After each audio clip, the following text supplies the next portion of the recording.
વડોદરાથી સમાચાર પ્રાપ્ત થઈ રહ્યા છે। પૂર પ્રભાવિત વડોદરાના લોકોની મદદે અમદાવાદ ભાજપના કાર્યકર્તાઓ પહોંચ્યા। અનેક વિસ્તારમાં અમદાવાદ ભાજપના કાર્યકર્તાઓએ રાહત સામગ્રીઓ મોકલાવી છે। ઘાટલોડિયામાં ભાજપ કાર્યકરોએ તૈયાર કરી રાશન કીટ અને વડોદરામાં જે પૂર પ્રભાવિત વિસ્તારો છે ત્યાં આ રાશન કીટ મોકલવામાં આવશે। અંદાજે 15,000થી વધુ રાશન કીટ તૈયાર કરવામાં આવી છે અને એક કીટમાં જીવન જરૂરિયાતની 14 વસ્તુઓ છે, જેમાં અનાજ, લોટ સહિતનો સમાવેશ થાય છે। જરૂરિયાતમંદોને 15 દિવસનું કરિયાણું મોકલવામાં આવશે।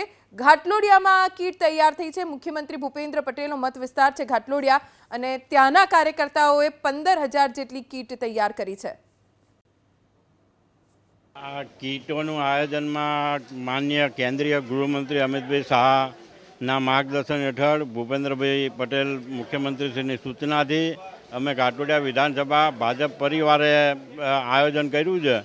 એટલે એમાં 5 કિલો ગોળ, 5 કિલો લોટ, 1 કિલો તેલ, 1 કિલો ખાંડ, 2 કિલો દાળ, ચા અને મરી મસાલો, નાવા ધોવાના સાબુથી લઈને દરેક વસ્તુનું ધ્યાન રાખીને કીટ બનાવી છે અને લગભગ 15,000થી વધારે કીટો અમે બરોડા મોકલે આપવાની તૈયારી કરી દીધી છે।